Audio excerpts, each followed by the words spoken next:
নমস্কাৰ বন্ধু welcome to my YouTube channel Assam career job আজি পুনৰ আপোনালোকৰ কাৰণে বহুত ভাল খবৰ আছে ফাইনেলি চিএম ছাৰে এডিআৰ 3.2026 এপ্লাই ডেটৰ ওপৰত ঘোষণা কৰি দিছে সো কেতিয়াৰ পৰা এপ্লাই সমূহ হ'ব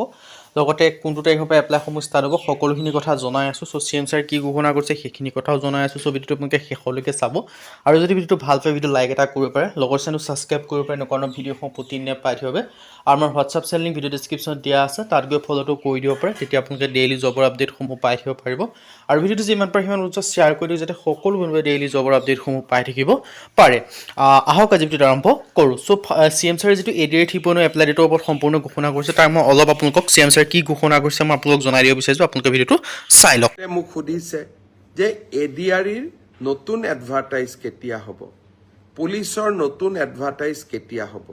মই আশা কৰো ভাগতে মই আপোনালোকক জনাই দিব বিচাৰিছো যদি আপোনালোকে এডিআৰ 3.0 লগতে অসমৰ যিকোনো কম্পিটিটিভ এক্সামৰ ক্ষেত্ৰত প্ৰিপাৰেচন কৰিছে তেন্তে আপোনালোকৰ কাৰণে ভাল খবৰ হয় কাৰণ আমাৰ টিমৰ তৰফে এটা কোৰ্স প্ৰস্তুত কৰি উলিওৱা হৈছে সো কোৰ্সটো যে আপোনালোকে বাই কৰিলে পঢ়ে বেলেগ কোনো বুকস বা বেলেগ কোনো কোৰ্স নকৰিলেও হ'ব এইখিনি পঢ়িলে আপোনালোকৰ কাৰণে সাফিচিয়েন্ট হ'ব আৰু যেটো কোৰ্সটো আপোনালোকৰ সুবিধা হ'ব বৰ্তমান আপোনালোকৰ কাৰণে আজিৰ দিনটোৰ কাৰণে 50% অফাৰ পাব মানে আজি 50% অফাৰটো শেষ হ'ব সো আজি 50% অফাৰটো যদি আপোনালোকে বাই কৰিব বিচাৰে 50% অফাৰত সো আজিয়ে বাই কৰিলো কাৰণ আজি পিছত আপোনালোকে 50% অফাৰটো নাপাব সো অতি সোনকালে মানে আজি শেষ হ'ব 50% অফাৰটো সো সোনকালে গৈ বাই কৰি লওক সো এতিয়ালৈ কেনেকৈ বাই কৰিবৰ কাৰণে যেটো আমাৰ হোৱাটছআপ নম্বৰ আপোনালোকে স্ক্ৰিনত দেখিব পাৰিছে 9181267278 তালকে হোৱাটছআপত হাই বুলি মেছেজ কৰিলে কোৰ্সটো বাই কৰিলেও পাৰিব আৰু 50% অফাৰটো আপোনালোকে গ্ৰহণ কৰিব পাৰিব সো ইয়াত দেখিব আছে ADR 3.0 grade 10 grade 4 best course 2026 and 2027 ইয়াত বিশেষকৈ আপোনালোকে লাভ কৰিব পাৰিব 10000 plus question with answer 10000 plus প্ৰশ্ন উত্তৰ লাভ কৰিব পাৰিব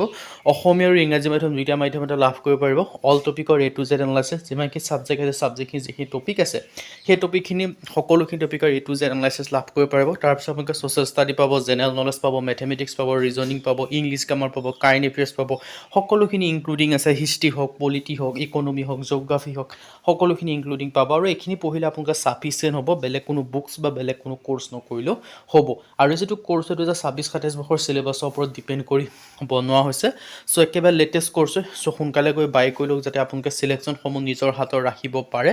আৰু বিশেষকৈ সকলোখিনি ইনক্লুডিং আছে আৰু ইয়াৰ যেটো প্ৰাইসটো কথা মই কৈছো ইনে 999 অৰিজিনাল পাইছে কিন্তু বৰ্তমান আজি এই 50 আজিলৈকে 50% অফাৰটো আছে সো আজি 50% অফাৰটো শেষ হ'ব আপোনালোকে যিমান পাৰে সিমান সোনকালে গৈ বাই কৰিলক কোৰ্সটো আৰু আপোনালোকে সিলেকশন সমূহ নিজৰ হাতত ৰাখিবলৈ চেষ্টা কৰক আৰু বাকি ধুনিয়াকে ডিটেইলছ খিনি দেখিব পাৰিছে এটা বেষ্ট অপৰচুনিটি আপোনালোকৰ কাৰণে মুকলি কৰি দিছে এডিআৰ 3.0 ফালৰ পৰা সো এতিয়া মই চিএম ছাৰৰ বাইটো শুনাইছো বহুতে মোক সুধিছে যে এডিআৰইৰ নতুন এডভাৰটাইজ কেতিয়া হ'ব পুলিচৰ নতুন এডভাৰটাইজ কেতিয়া হ'ব মই আশা কৰো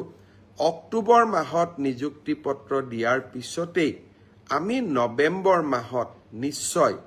আকৌ চৰকাৰী চাকৰিৰ বিজ্ঞাপন দিবলৈ সক্ষম হ'ম আপোনালোকে চিএম ছাৰৰ বাইটো শুনা ফালে চিএম ছাৰে কিছু দিনৰ আগতে বা কিছু মাহৰ আগতে ঘোষণা কৰিছিল যে যেতিয়া আপোনালোকৰ এডিআৰ 2.0 যি আৰু আসাম পুলিচৰ যিসমূহ ভাইভা চলি আছিল সেই সময়ত ঘোষণা কৰিছিল যে চিএম ছাৰে যে এডিআৰ 3.0 লগতে আসাম পুলিচৰ যিখিনি ভেকেন্সি আছে সেই ভেকেন্সিখিনি অক্টোবৰ নৱেম্বৰ বা ডিসেম্বৰ বা জানুৱাৰী মাহত ৰিলিজ কৰা হ'ব বুলি ঘোষণা কৰিছিল কিন্তু আপোনালোকে পৰৱৰ্তী সময়ত আপোনালোকে দেখা পালে যে আসাম পুলিচৰ ভেকেন্সিখিনি ৰিলিজ কৰিলে নতুনকৈ এডভাৰটাইজমেন্ট কিন্তু বাকি যিখিনি কৈছিল যে এডিআৰ 3.0 ভেকেন্সিখিনি আহিব বুলি তাৰ ভেকেন্সিখিনি এডভাৰটাইজমেন্ট সমূহ ৰিলিজ কৰিব নোৱাৰিলে কিয়নো তাৰ যেটো মেইন ৰিজন হৈছে যে ইলেকশনৰ সময় আহি পলে সো ৰিলিজ কৰিব নোৱাৰিলে কিন্তু বিশেষকৈ আপোনালোকৰ এডিআৰ 2.0 এপইন্টমেন্ট সমূহ দিয়া দেৰি হ'ল সেই কাৰণে ৰিলিজ কৰিব নোৱাৰিলে তাৰ হিচাপত আপোনালোকে এতিয়া বহুতে জানিব বিচাৰিছে এতিয়া চিএম ছাৰে যেটো বাইট কৈছিল অক্টোবৰ নৱেম্বৰ মাহত আহিব বুলি কিন্তু বৰ্তমান সেই ভেকেন্সি সমূহ কেতিয়া আহিব সেই কোৱেশ্চনটো বহুতে জানিব বিচাৰিছে তাৰ উত্তৰত মই আপোনালোকক ক'ব বিচাৰিছো যে এডিআৰ 3.0 ভেকেন্সি সমূহ ইলেকশনৰ ৰিজাল্ট দিছে ইলেকশন ৰিজাল্ট 4 মে তাৰিখে দিব তাৰ প্ৰথম মাহতে আপোনালোকে দেখিবলৈ পাব না মে মাহতে এডিআৰ 3.0 ভেকেন্সি সমূহ দেখিবলৈ পাব তাৰ কাৰণে আপোনালোকে এতিয়াৰে ভালদৰে পঢ়া-শুনা কৰক নটিফিকেশন আহিলে আপোনালোকে যে পঢ়া-শুনা কৰিব ৰৈ থাকে কেতিয়াও সিলেকশন সমূহ লাভ কৰিব নিব তাৰ কাৰণে এতিয়া পঢ়া-শুনা কৰিব কাৰণে আমাৰ যেটো কোৰ্সটো বাই কৰিলক 50% অফাৰটো লাভ উঠাই লওক